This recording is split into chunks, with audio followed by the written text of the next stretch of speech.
Chaque jour, nous faisons l'expérience de milliers et de milliers de sensations, de sentiments, de pensées, de paroles et d'actions. Comment tout cela influence-t-il notre aura? Bonjour ou bonsoir selon votre fuseau horaire. Je suis très heureux que vous ayez pu me rejoindre. Aujourd'hui, nous allons examiner notre aura, cette couronne ou ce plasma qui nous entoure chacun. D'où vient-elle? Pourquoi l'avons-nous? Et que pouvons-nous faire pour la rendre à nouveau brillante et éclatante? Voici ce qu'est le monde spirituel pour nous. Tous les êtres spirituels divins, que beaucoup appellent anges, dans la réalité absolue à 7 dimensions, notre véritable demeure, sont des êtres de lumière rayonnante. Ils sont créés à partir de l'éther de lumière pure. Parce qu'ils vivent en unité totale avec le tout ce qui est, les 7 pouvoirs fondamentaux de l'être éternel se meuvent harmonieusement en ces êtres spirituels. Quelles sont ces 7 forces énergétiques? Ce sont l'ordre divin, la volonté divine, la sagesse, le sérieux, la patience, l'amour et la miséricorde. Ces forces confèrent à l'aura de ces êtres spirituels divins une lueur blanc-doré. Comme cela nous a été rapporté, il y a longtemps, certains de ces êtres divins ont quitté ces cieux purs pour façonner leur propre création. Cet événement est communément appelé la chute des anges. En raison de leur égoïsme et en agissant contre la loi divine de l'amour, ils ont commencé à inverser ces 7 pouvoirs primordiaux divins. Cela a causé une grande disharmonie dans leur corps et a non seulement atténué la lumière blanc-dorée, mais l'a également restreinte en diverses nuances de couleurs. Avec leur descente ultérieure dans l'univers matériel temporaire à 3 dimensions, ces êtres déchus se sont alourdis encore davantage par leur comportement égoïste et illégal contre la loi de l'amour. Ils ont commencé à se quereller et à se battre entre eux. Tout cela a causé ce que nous appelons des fardeaux de l'âme ou karma, ce qui a encore plus assombri ces âmes. En conséquence, une partie de leur rayonnement aurique est devenue sombre, trouble et même noire, ou présentait des trous, était hérissée et très irrégulière. Alors, qu'est-ce que cette aura exactement?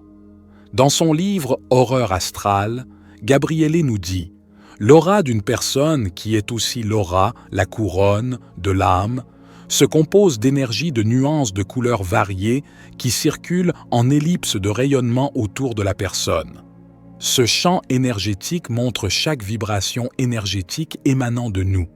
Il indique, par exemple, si nous sommes en bonne santé ou non, l'état de notre corps, de nos os, de nos organes, du sang, et de tout ce qui est constamment actif en nous.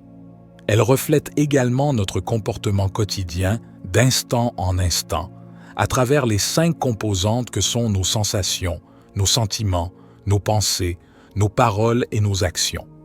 De plus, elle montre toutes nos blessures, nos joies, nos attentes et toutes nos croyances et modèles de comportement que nous avons adoptés de nos parents sans les remettre en question. Ainsi, notre caractère humain tout entier, ainsi que notre santé et nos maladies, sont constamment dépeints dans les couleurs et les formes de notre aura qui nous enveloppe comme un cocon. Au passage, ceci est notre petit monde de l'ego. Les murs de ce cocon sont les images de toutes nos pensées, programmes, croyances, jugements qui nous sont constamment renvoyés. Et c'est à travers ce voile déformé de notre cocon que nous percevons le monde et les gens qui nous entourent. Par conséquent, tout ce que nous pensons ou disons sur les autres et les jugements que nous portons sur eux sont en vérité une déclaration sur nous-mêmes. Comme le dit le Talmud, nous ne voyons pas les choses telles qu'elles sont. Nous les voyons telles que nous sommes. On peut aussi dire que nous ne faisons que nous voir et nous exprimer nous-mêmes. Chaque jour, nous faisons l'expérience de milliers et de milliers de sensations, de sentiments, de pensées, de paroles et d'actions. Comment influence-t-il notre aura? Le monde spirituel nous donne un exemple. Imaginez que, par impatience ou par colère, nous prononçons des paroles très dures et fortes. C'est comme une attaque violente contre notre aura, comme frapper l'aura avec un bâton. Ces impulsions, comme tout ce que nous émettons, pénètrent dans notre aura où elles sont séparées en leurs fréquences correspondantes, puis se dirigent vers notre corps, vers les organes pertinents, nos os, le sang, vers toutes les composantes du corps. En d'autres termes, l'aura absorbe d'abord les énergies, les fréquences de ces 5 composantes de la personne, puis les renvoie dans le corps. Si ces impulsions dénuées d'amour ne sont pas immédiatement clarifiées, l'aura transmet alors les modèles de comportement enracinés et persistants à notre âme. Mais avant que l'aura ne fasse cela, nous sommes poussés et rappelés plusieurs fois par l'aura à soit arrêter notre comportement négatif, soit même le rectifier par le pardon et la réparation. La plupart d'entre nous ne sont pas conscients des dommages extrêmes que nous nous infligeons par nos pensées, paroles et actions erronées, bien sûr. Pouvons-nous voir à quel point il est important de choisir nos pensées et nos mots avec sagesse, car ils sont tous témoins et reconnus par l'aura. Comme nous l'avons entendu, notre aura est un dépôt pour toutes nos pensées, où elles persistent un certain temps sous forme d'images et sont ensuite renvoyées à notre mémoire. De plus, tout, ce qui n'est pas clarifié sort de nous et entre dans l'aura du monde, les annales akashiques, les sphères de purification et les planètes de dépôt des univers matériels et semi-matériels, d'où cela nous reviendra finalement sous forme de karma. Il est donc vraiment utile de clarifier immédiatement nos méfaits dès qu'ils se produisent. L'aura absorbe tout et, à un certain moment, ramène tout dans le corps afin d'attirer notre attention. Ce coup de pouce de notre aura est un excellent guide. Il nous donne des impulsions pour que nous reconnaissions quelle négativité nous devons clarifier avant que la douleur ou la souffrance ne se manifeste.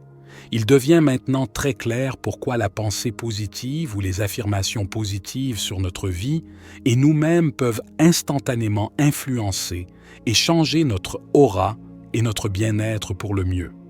Après tout, il s'agit de vibrations et d'énergie. Il est si important de cultiver et de nourrir chaque potentiel de nos dimensions mentales, émotionnelles, physiques et spirituelles de notre vie. Nous pouvons le faire en prenant l'entière responsabilité de tout ce que nous ressentons, pensons, disons et faisons. D'ailleurs, les animaux ont aussi une aura. Oui, même les plantes et les minéraux ont un champ énergétique appelé fluidome. Pour de nombreux enfants, il est naturel de voir des auras autour des autres personnes. Ceci ne donne qu'un bref aperçu de ce sujet captivant. Ce voyage au cœur de notre aura nous révèle une vérité profonde. Nous sommes les architectes constants de notre propre rayonnement énergétique.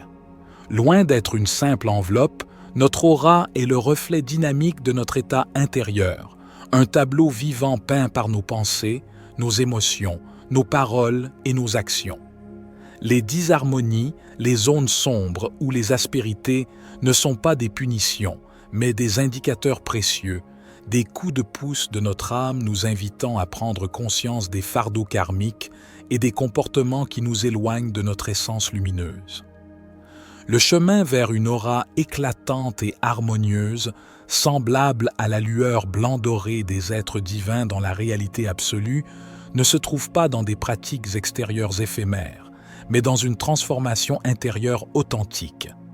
Il s'agit d'un engagement quotidien à cultiver les 7 pouvoirs divins: l'ordre, la volonté, la sagesse, le sérieux, la patience, l'amour et la miséricorde en nous-mêmes. C'est en assumant l'entière responsabilité de notre vécu intérieur et en choisissant consciemment l'amour face à l'égoïsme que nous commençons à dissoudre les voiles et les obscurités qui assombrissent notre champ énergétique. Purifier notre aura, c'est purifier notre âme. C'est un processus continu de pardon, de réparation et de réalignement avec la loi de l'amour. Chaque pensée positive, chaque acte de bonté, chaque parole empreinte de compassion est une touche de lumière qui embellit notre aura et renforce notre connexion avec les sphères supérieures. En reconnaissant notre aura comme un guide fidèle et en travaillant consciemment à élever nos vibrations, nous ne faisons pas que prendre soin de nous-mêmes. Nous participons activement à notre propre retour, pas à pas, à notre état originel d'être de lumière, sur le chemin sacré qui mène à la divinité. Notre aura devient alors non plus un simple miroir, mais un phare rayonnant de notre potentiel spirituel réalisé.